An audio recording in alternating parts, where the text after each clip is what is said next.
Bonjour à tous et à toutes et bienvenue à Business Matin, votre émission quotidienne qui vous forme et vous informe sur Business 24 Africa. Aujourd'hui dans Business Matin, nous allons parler budget, nous allons parler salaire, nous allons parler gestion salariale. Alors que faut-il faire?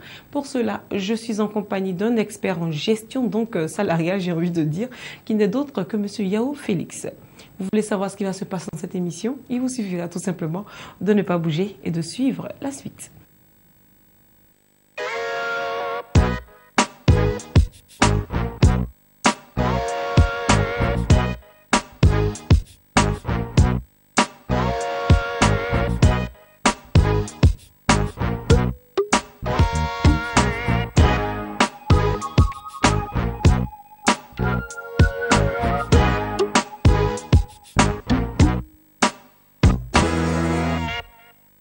Je le disais tantôt, dans Business Matin, aujourd'hui, nous allons parler gestion du salaire. Et pour cela, je suis en compagnie de Monsieur Yao Félix. Bonjour Monsieur Yao. Bonjour. Bienvenue sur le plateau de Business Matin. C'est moi qui vous remercie de nous recevoir sur ce plateau. Alors, aujourd'hui, nous allons parler du budget, nous allons parler du salaire, comment tenir un budget. D'ailleurs, pour commencer, qu'est-ce qu'un budget? Alors, je serais tenté de dire tout de suite qu'un budget, c'est un état prévisionnel de l'argent qui rentre, donc des ressources, et de l'argent qui sort, donc des dépenses. Et le tout dans un tableau. Et après, donc, il faut en faire un suivi.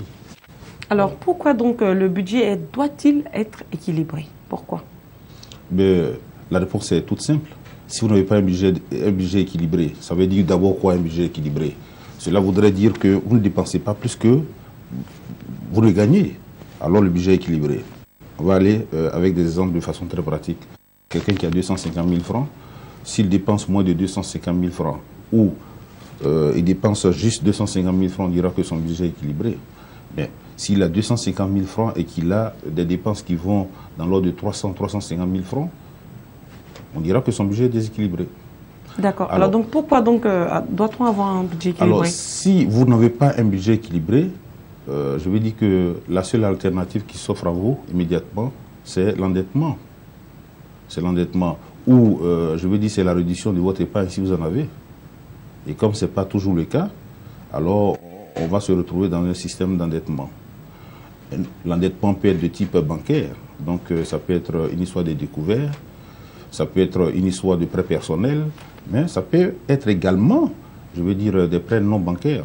Par exemple, si vous n'avez pas pu payer vos factures et que vous êtes obligé d'accumuler, là vous êtes dans un système de prêts non bancaires.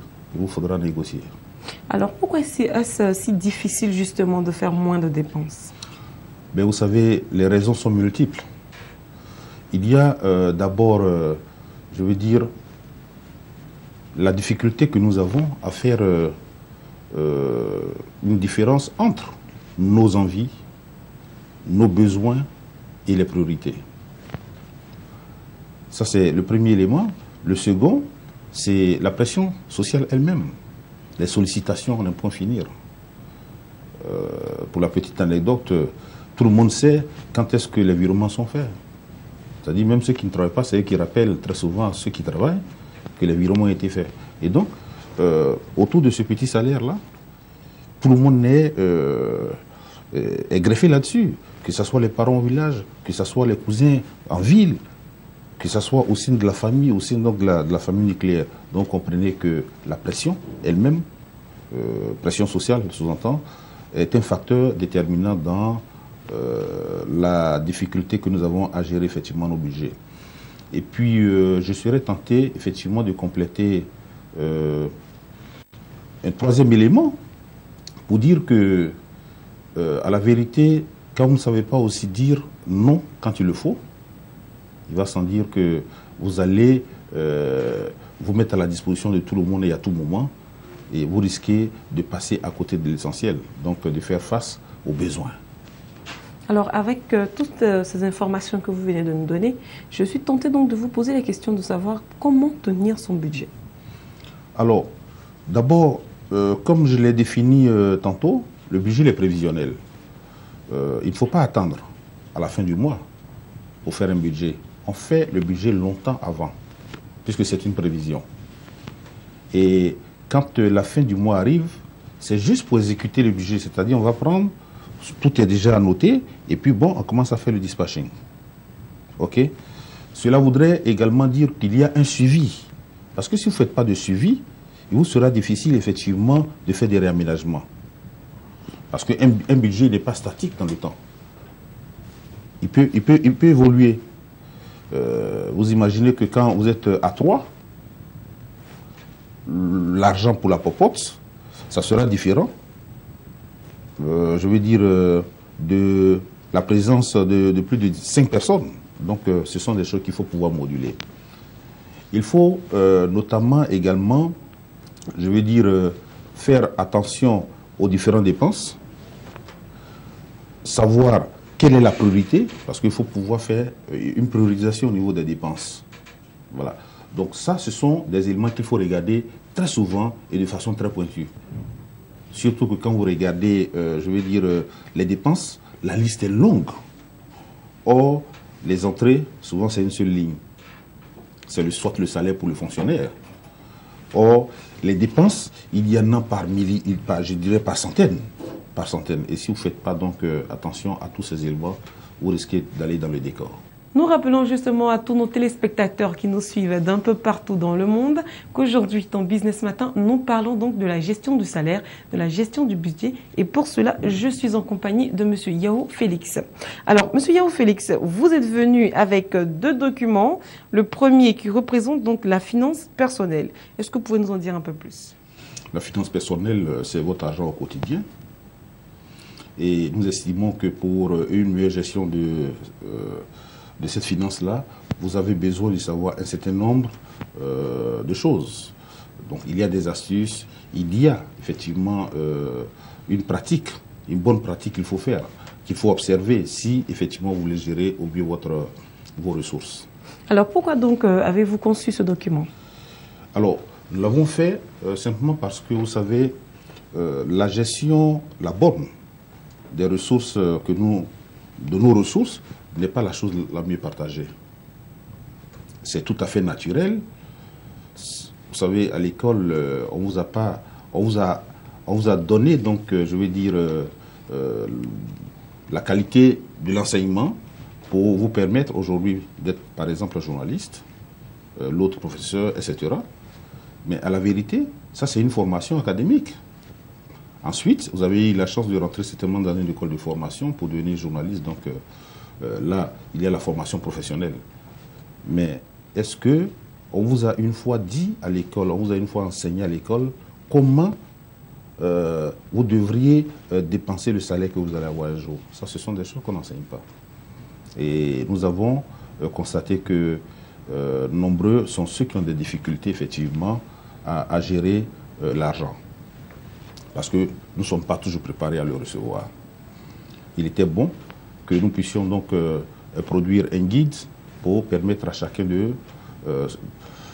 d'aller puiser quelques conseils, d'aller donc à l'école de la finance de base, ce qui est important.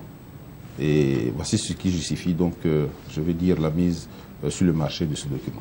Alors, vous avez également un deuxième document qui est appelé Top Budget, où va mon argent? Tout à fait. Alors, vous pouvez nous en dire un peu plus également? Naturellement. Où va mon argent?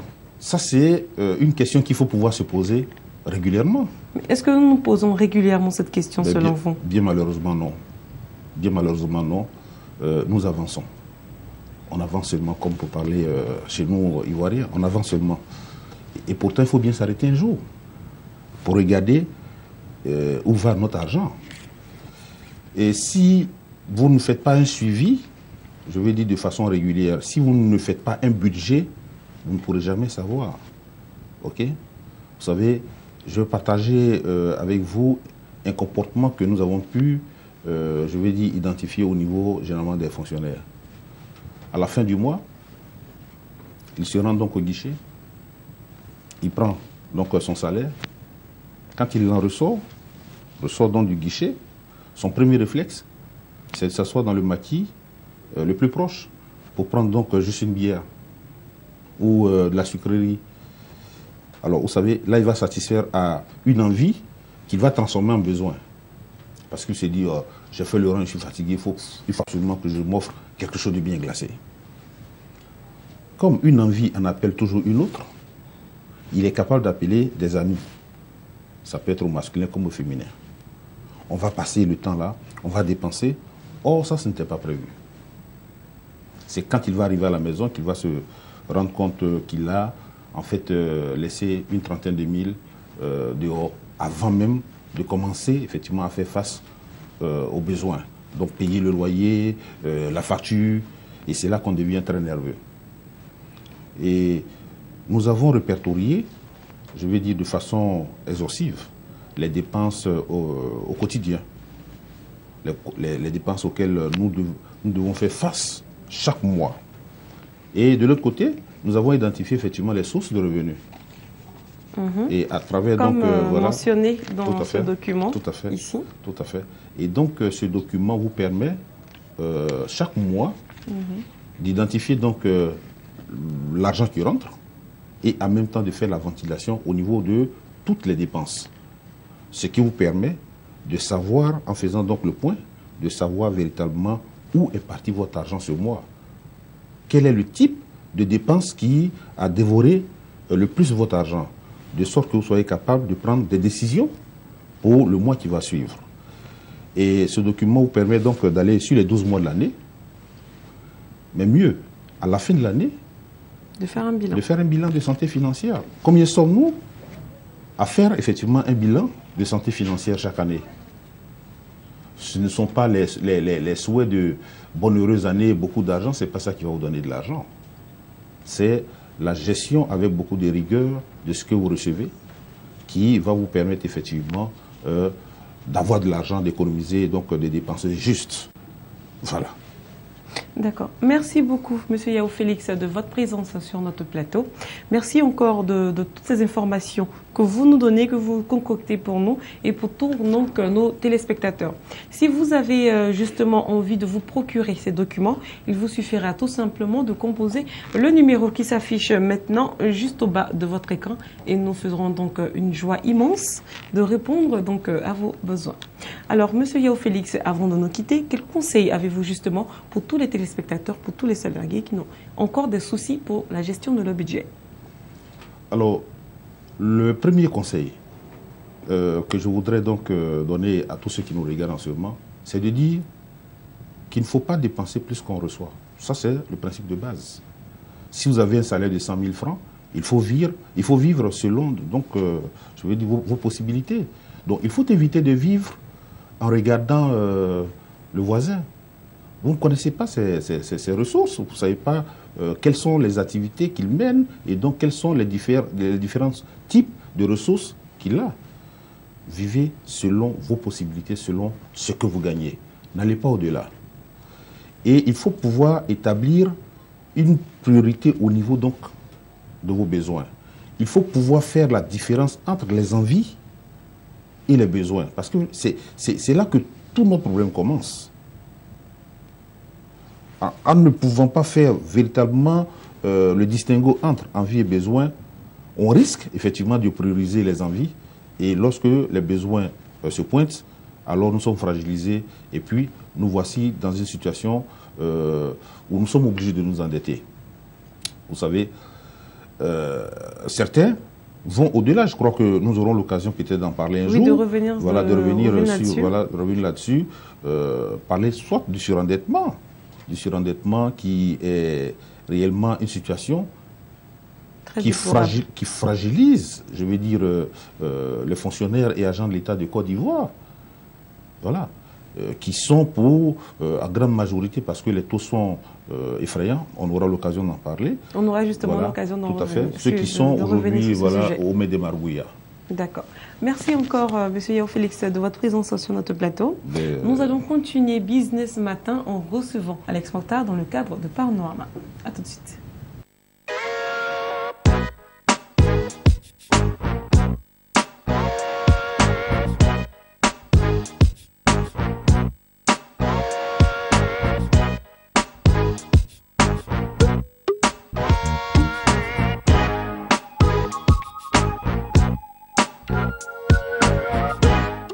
Et je le disais tantôt, nous allons directement à Panorama et pour cela, nous recevons Alex Mokhtar. Bonjour Alex. Bonjour à vous Noélie.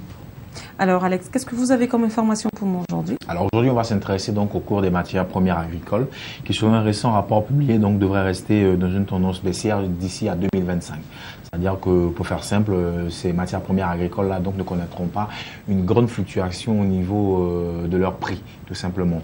Alors il faut dire que les prix des produits agricoles donc devraient préserver, comme je l'ai dit tantôt, durant les 10 prochaines années donc leur tendance baissière amorcée déjà il y a 2 ans, et ce grâce donc à l'amélioration des rendements, même si on peut prévoir, je dirais, ce qu'on appelle un choc, je dirais, plutôt grave qui pourrait subvenir parce que bien évidemment certains éléments entrent en ligne de compte quand l'on fait ce genre d'estimation là.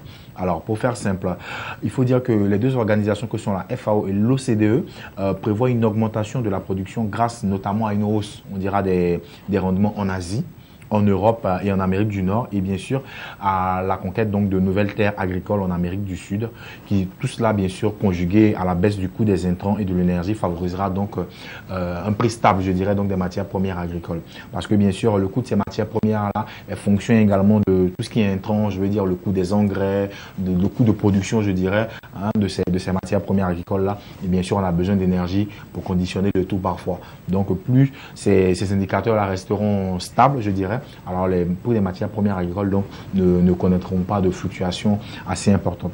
Mais il faut aussi dire que la FAO et l'OCDE jugent cependant que des secousses demeurent probables en raison donc des variations climatiques qui elles sont difficiles à prévoir sur de longues périodes. C'est-à-dire qu'on peut somme toute dire qu'il y aura peut-être des tornades ou des inondations sur une courte période, mais sur 10-15 ans, c'est difficile de prévoir avec exactitude donc ces variations climatiques-là qui peuvent parfois influer, je dirais, sur le cours des matières premières. Il faut aussi noter également que le prix du pétrole est un élément assez important qui influe sur le coût de ces matières premières-là. Donc, ce qui ne nous met pas forcément à l'abri d'un gros choc, en tout cas d'un pic, je dirais, en termes de coût, tout simplement, que l'on pourrait observer pour le prix des matières premières agricoles.